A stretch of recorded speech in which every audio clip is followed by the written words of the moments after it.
Welcome to AAJ On Location. I'm your host, Suki Pingalia. Today with us, we have our beautiful Shalina Mavani, and we're going to get caught up with her, with what she's been doing the last 6-7 months during this COVID-19.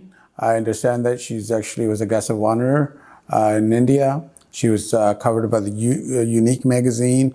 And we're going to find out what Nana Kitchen does when it comes to safety hazards, and how are they coping with it, and how are they able to continue on with the business. So welcome to the show, Shalina ji. Thank you so much. So tell us, when it comes to COVID-19, how are you doing and how are you coping? Well, it was a difficult situation. The world came to a stop. And as the months went by, it's becoming easier because there's so many things we have learned, so many things we have ignored in our lives. Early morning, you're running to work. Now we're taking it easy. We're doing some meditation, things like that, which we didn't do before. So it's something that we want to carry on to bring the peace within you, because it's just not us. The whole world has come to a standstill. It sure has. So, the way how we were talking before, before the COVID-19, we were all stuck in this rat race. Yeah. You're going to events, it's about meeting deadlines and all that. What is your views on that? So when we talk about deadlines, I think everybody has taken a step back. Before, meetings after meetings, we couldn't cancel meetings. Now, whenever, whatever happens, whenever it happens, take it by the day. So things have really changed in the business world too, because we do so much business in the US. Right. We find it much more laid back now, and they're taking their time. So we don't know when everything or what the new norm is. According to me, sitting here is a new norm. We have to take it as it comes. Okay. There's a saying it's easy to wake up somebody who's sleeping, but not someone who's awake. Meaning that we go through life unconditionally unaware of what's really happening or our surroundings. Right. So when this COVID-19 came along, it really opened our eyes in terms of how we were functioning on a day-to-day life, and perhaps being taken granted of a lot of different things. One of the things you say, is that we're involved in so many different events, but without really a purpose. Sometimes the same people, right? Similar mandate, everybody running for that shiny penny. But really, why do we do what we do? Because we had no purpose. And we forgot to take a deep breath and say, why are we doing this? What you just said. Now we have a purpose. COVID has given us a purpose. When things get back to normal, do we want to get into that again? All the parties, all that. Do we want to get back to it? Or just do it selected times? Do what you're doing right now. Yeah. And have peace within you.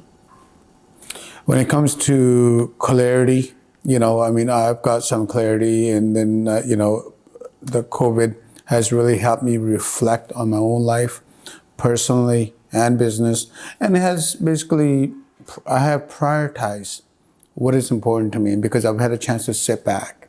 There's nothing else you could do to look at it. If you had to pick one or two things personally, or for the business, or for the community that you think that makes your life more meaningful after reflecting, having some time, what would that be? Keep in touch, give more, expect less. Okay, beautiful, beautiful, beautiful. Talking, we are basically in August now. The numbers are starting to climb again. We don't know what September holds for us, but we continue on doing the best we can, right? Let's go back to your journey just before COVID happened. I understand you were in India. You were a guest of honor. Please tell us about that. I personally felt being in India, I think we have a wrong impression about India. We feel that we are much ahead of them. But this time they are 200% ahead of us. Okay. The topics covered, it was the Thought Leadership Summit. Okay. It was mind-blowing. It was amazing. Everything was done very professionally. The lady is a professional coach, Nidhi Bell, who puts this up types of seminars, and the topics covered were really nice. Okay. Learning to with the Tibetan music. Yeah. That's one thing that I want to practice always. Learning to do meditation with music, healing with music. Okay. That was one of my. So that was one of the workshops within the summit? Yeah. Okay. The other one was how to deal with crisis. When there's a situation, we say that I'm 100% upset. But truly, it's only 10% is the situation and 90% is how we react. We deal with it. Yeah. So we really blow it out of proportion and start shouting and, and then somebody has to say, calm down, we can resolve this. Yeah. But why should I calm down? I'm not in the fault. Oh, okay. So at that time, you have to see where are you going? And really, it's you who has blown it out of proportion. So 90% is how to handle it, 10% is the situation. So there's a perception of the event, and then the your ability. mindset and the perception of how you see things, Yeah, okay. right? So, and how to accelerate your business, and take it saying, yes, be confident about your product. That yes, I have a product, I can do it. Wow. A conference or a summit, it was in Delhi or It was it? in Mumbai. Mumbai. I mean, you being from here, how did you get involved? I had the opportunity of meeting this wonderful, very influential women at the Women Economic Forum, which I got the award Woman of the Decade in Delhi. And that's where I connected with these women there. And that was a year ago as well, right? I remember it in 2017. So yeah, okay. So since then, I've kept in touch and been networking and, Wow, quite an honor to be invited as a guest of honor for two different times, all the way down in India. Yeah. Okay. What else did you take away from that conference? How can I change my life? How can I calm myself down? And how do I generalize the situation rather than just doing it together? Because these sort of situations are going to come in friendship, in business, in every mode of life. Right. So how do you take it to the next level? So you use some of those principles that you learned, you apply it to your business and also your personal life as well. For sure. Beautiful, beautiful. How long was the summit for? It was just a day. Okay. It was a big, from 8:30 in the morning till 6:30 in the evening. So when did you get back from that? I got back on the 20th of February. 20th of February. All right. Just before we get into that, there was a beautiful article that I had read, Unique You magazine, which is based out of India, Mumbai. Tell me about that experience. During the COVID, I had a lot of opportunities to speak, do some podcasts, do some Facebook Live, and I've done a lot of Zoom interviews. And during that time, they asked me if I can share a journey. Okay. My journey as to how I came out to where I am today and what changes could I make. And in that article, I talk about my 3 C's. Conversation, collaboration, and celebration. Oh, nice. All 3 things I didn't do. Okay. So I'm asking people to be out and be open. Because I was always afraid to say, I'm not doing well. My business is struggling, I'm not doing well. Right. Don't be afraid. Come out and say you're not doing well. So the conversation starts. Don't hide it. Don't hide it. Okay. There's a lot of help out there. It's a lot. Don't be in denial. Face it head on and seek support. Okay. Right. So, and then comes the collaboration. You can talk to people. How can I connect with you to maybe we can collaborate together? Like people, the real estate brokers, They sell the property, but they don't do mortgages. So that's a collaboration. That's right. So you find your own niche and collaborate. And you find your own people that you can work with. Exactly. Yeah. And then celebration is always, the adrenal glands. When you celebrate your little bit of your success, it just makes a huge difference. And I never did. I never celebrated my success when I started making 1,000 samosas, or I did 10,000 samosas, or I did 25,000 samosas. So Always wanting to do more. I'm doing 25, why can't I do 30? But why am I not happy with 25? Why wasn't I happy when I did 10?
Fridays at 8:30 p.m., join Rasta Mike for a look at African and Caribbean culture through music and community events, presented in English.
So now I celebrate on every occasion. So Every new account that comes in, we celebrate.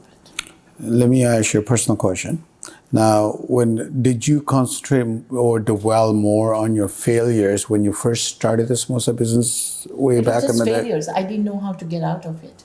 So you got stuck in that phase, even though later, much later, you're resilient, you were successful, but you still were back in Yes. the day. That was the only thing I knew.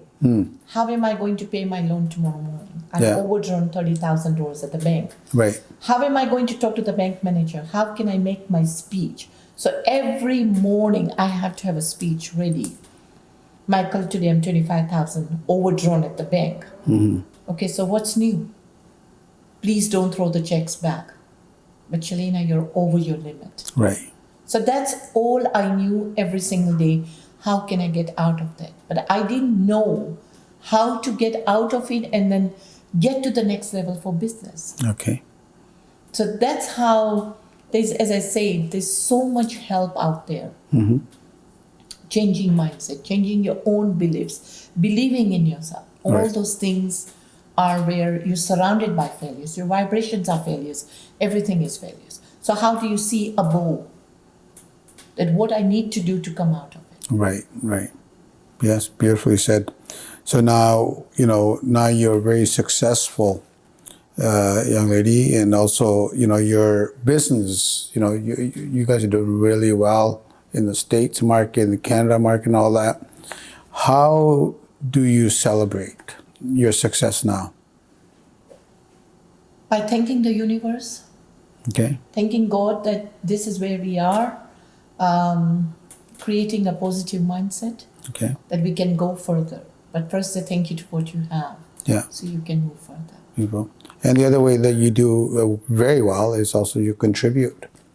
You contribute to the community in a lot of different ways, in form of actual money, but also participate in various different leadership conferences, inspire other people, mentor other people, and so forth. From an outsider, I see you doing all that. So that's another way that you celebrate. Yes, because my dad used to say, living for yourself is not living. Living for others is living, because you are already blessed, so you can get out. And my belief is that if I can touch one life, I would find myself lucky that I've found a meaning to life. Wow. Very powerful statement. Very powerful. All right.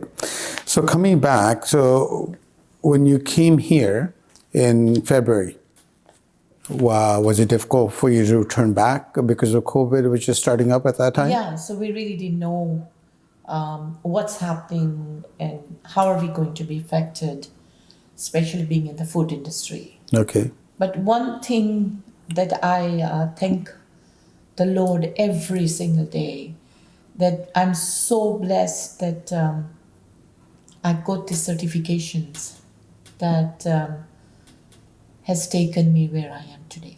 Yes, I know we've got a few minutes left only, but I do want to start this conversation. I think we'll have to continue on.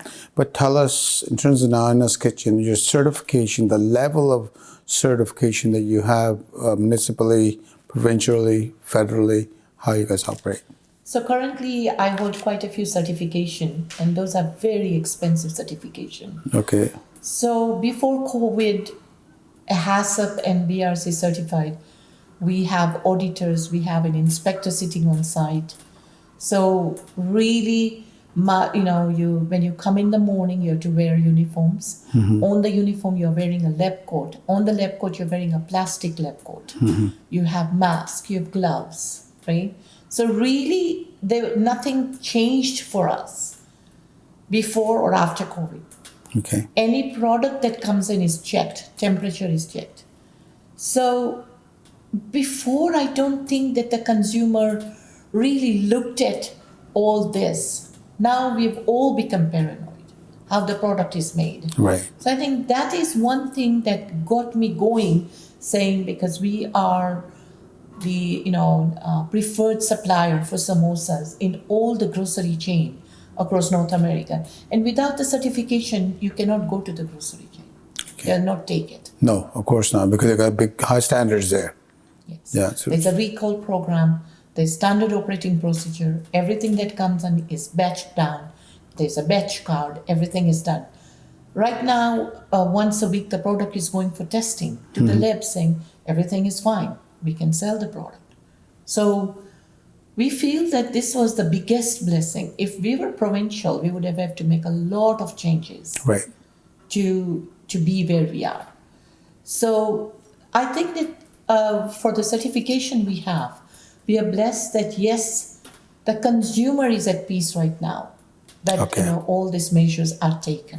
What we should do is maybe next program we have is let's talk about the restaurants, the cleanliness, the certifications, and how important it is for the public to know what restaurants really do comply. Because when you look at most of the restaurants that make samosas, they're not required to have that level standards. Yet your samosa is more expensive, but you've got all these certifications and you're well known. So how do you close the gap and figure all that stuff out? Truly speaking, when you look at my samosas are not expensive. Okay. Because in the general market, when you go to moms and pops, the samosas are about $1.25 Right. right now, and they're Okay. only 40 grams. Okay. Right, and mine is 140 grams. Okay. So So it's Almost 3.5 times. You're paying $3.49. okay. So So it's in the balanced out. same level. When you look at Nana's samosas, ours is 66% filling and Yeah. 34%, pastry. Right. When you look at the other samosas, they are almost 80% pastry, 20% filling. You got it. You got it. Again, 40 grams. Yeah. And then the certification, Yeah. where we have quality assurance, we have SOPs. So when you really concentrate and see what you're getting, Yeah. it is, you're getting a safe product. There's no question about it. Exactly. And then besides samosas, you've also got other products as well, Yes, we have come up with chimichangas, right? and that's doing really well. Okay. It's a Southwest product, Yeah. Mexican product, so it's doing Beautiful. really well too. That's excellent. Because we really tell ourselves that, Nana's Kitchen is, it's a global taste. Right. Right. I mean, I have these samosas all the time. In fact, in my freezer, I got these samosas, and I love it. Excellent. Well, Shrina ji, it's such a pleasure. It's been long 6 months since we haven't seen each other, but I'm glad that things are starting to open up more, and we can connect more on a personal note and do good things for each other and for the community. Thank you. I would like to take this opportunity to thank AAJ. You guys are doing a wonderful job, and thank you for having me here today. All right. Thank you. Thank you. Thank you for watching AAJ On Location.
Fridays at 8:30 p.m., join Rasta Mike for a look at African and Caribbean culture through music and community events, presented in English.